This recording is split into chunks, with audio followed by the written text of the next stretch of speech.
ನಮಸ್ತೆ ಫ್ರೆಂಡ್ಸ್. ನಾನಿವತ್ತು ಅಮಾವಾಸ್ಯೆ ಬಗ್ಗೆ ತಿಳಿಸ್ಕೊಡ್ತೇನೆ. ಜನವರಿ 18ರಂದು ಭಾನುವಾರ ಬಂದಿರತಕ್ಕಂಥ ಮೌನಿ ಅಮಾವಾಸ್ಯೆ ಮಾಘ ಮಾಸದಲ್ಲಿ ವರ್ಷದ ಮೊದಲನೆಯ ಅಮಾವಾಸ್ಯೆ ಅಂತಾನು ಸಹ ಹೇಳ್ಬೋದು. ಈ ಅಮಾವಾಸ್ಯೆ ಬಗ್ಗೆ ತಿಳಿಸ್ಕೊಡ್ತೀನಿ. ಇದಕ್ಕೆ ಮೌನಿ ಅಮಾವಾಸ್ಯೆ ಅಂತಾರೆ, ಮತ್ತೆ ಎಳ್ಳು ಅಮಾವಾಸ್ಯೆ ಅಂತಾನೆ, ಮತ್ತೆ ಪುಷ್ಯ ಅಮಾವಾಸ್ಯೆ ಅಂತಾನೂ ಕೂಡ ಕರೀತಾರೆ. ಈ ದಿನ ಸೂರ್ಯೋದಯಕ್ಕೂ ಮುಂಚೆ ಸ್ನಾನಾದಿ ಕಾರ್ಯಗಳನ್ನು ಮುಗಿಸಿ ಮೌನ ರಥದಲ್ಲಿ ಮುಗಿಸಿ ಮಾಘ ಮಾಸವಾಗಿರುವುದರಿಂದ ಸಮುದ್ರ ಅಥವಾ ನದಿ ಸ್ನಾನಕ್ಕೆ ಬಹಳ ಪ್ರಾಮುಖ್ಯತೆ ಇದೆ. ಸಮುದ್ರ ಅಥವಾ ನದಿಯಲ್ಲಿ ಹೋಗಿ ಸ್ನಾನ ಮಾಡಬೇಕು. ಆಗದಿದ್ದವರು ಮನೆಯಲ್ಲೇ ಸ್ನಾನದ ನೀರಿಗೆ ಕಪ್ಪು ಎಳ್ಳಿನ ಪುಡಿ ಮತ್ತು ಅರಿಶಿಣ ಬೆರೆಸಿ ಸ್ನಾನ ಮಾಡಿ. ಪೂಜಾ ಸಮಯ ಬ್ರಾಹ್ಮಿ ಮುಹೂರ್ತ ಮತ್ತು ಅಮೃತಗಳಿಗೆ ಬೆಳಿಗ್ಗೆ 5:05ರಿಂದ 6:40ರವರೆಗೆ ಇದೆ. ಮತ್ತೆ 9:55ರಿಂದ 11:15ರ ತನಕ ಬಹಳ ಒಳ್ಳೆಯ ಮುಹೂರ್ತಗಳು. ಈ ದಿನ ಅದೃಷ್ಟ ಇದೆ. ದೂರ ಪ್ರಯಾಣಗಳನ್ನು ತಪ್ಪಿಸಿ. ಕಬ್ಬಿಣದ ವಸ್ತುಗಳನ್ನು, ಹೊಸ ಬಟ್ಟೆ ಮತ್ತು ಕಲ್ಲುಪ್ಪು ಯಾವುದೇ ಕಾರಣಕ್ಕೂ ಖರೀದಿಸಬೇಡಿ. ಸಂಜೆ ದೇವಸ್ಥಾನಕ್ಕೆ ಎಳ್ಳೆಣ್ಣೆ ದಾನ ಮಾಡುವುದರಿಂದ ಬಹಳ ಒಳ್ಳೆಯ ಫಲಗಳು ಪ್ರಾಪ್ತಿಯಾಗುತ್ತವೆ. ಮತ್ತೆ ಸಂಜೆ ತುಳಸಿ ಗಿಡದ ಹತ್ತಿರ ತುಪ್ಪದ ದೀಪವನ್ನು ಹಚ್ಚುವುದರಿಂದನೂ ಸಹ ಒಳ್ಳೆಯ ಫಲಗಳು ಪ್ರಾಪ್ತಿಯಾಗತ್ತೆ. ಮಹಾಪುಷ್ಯ ಅಮಾವಾಸ್ಯೆ 2026 ಜೀವನದ ತಿರುವು ಕೊಡುವ ಮಹಾಶಕ್ತಿ ದಿನ ಅಂತಾನೂ ಹೇಳ್ಬೋದು. ಇಂದು ನಾವು ಒಂದು ಅತ್ಯಂತ ಅದ್ಭುತ ಮತ್ತು ಅಪರೂಪದ ವಿಷಯದ ಬಗ್ಗೆ ತಿಳಿದುಕೊಳ್ಳೋಣ.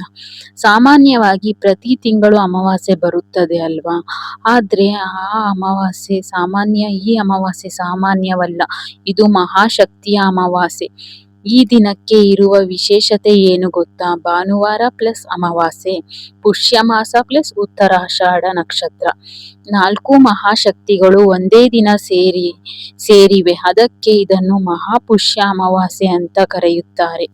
ಭಾನುವಾರ ಸೂರ್ಯಶಕ್ತಿ, ಅಮಾವಾಸ್ಯೆ ಪಿತೃಶಕ್ತಿ, ಉತ್ತರಾಷಾಢ ನಕ್ಷತ್ರ ಸೂರ್ಯನ ನಕ್ಷತ್ರ. ಅಂದರೆ ಸೂರ್ಯ ಪ್ಲಸ್ ಪಿತೃ ಪ್ಲಸ್ ನಕ್ಷತ್ರ ಶಕ್ತಿ, ತ್ರಿವಿಧ ಮಹಾಶಕ್ತಿ ಸಂಯೋಗ. ಈ ದಿನ ತಾಂತ್ರಿಕ ದೇವತೆಗಳು ಅತ್ಯಂತ ಶಕ್ತಿಶಾಲಿ. ಈ ದಿನ ಸಾಮಾನ್ಯ ದೇವತೆಗಳಿಗೆ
ನನ್ನ ಚಾನಲ್‌ನ ಸಬ್ಸ್ಕ್ರೈಬ್ ಮಾಡಿ, ಸಪೋರ್ಟ್ ಮಾಡಿ. ನಿಮ್ಮ ಸಪೋರ್ಟ್ ನನಗೆ ತುಂಬಾ ಇಂಪಾರ್ಟೆಂಟ್ ಆಗುತ್ತೆ. ಧನ್ಯವಾದಗಳು. ಶುಭ ದಿನ. ಎಲ್ಲರಿಗೂ ಈ ಅಮಾವಾಸ್ಯೆ ಒಳ್ಳೆಯದಾಗಲಿ, ಒಳ್ಳೆಯದನ್ನು ಮಾಡಲಿ.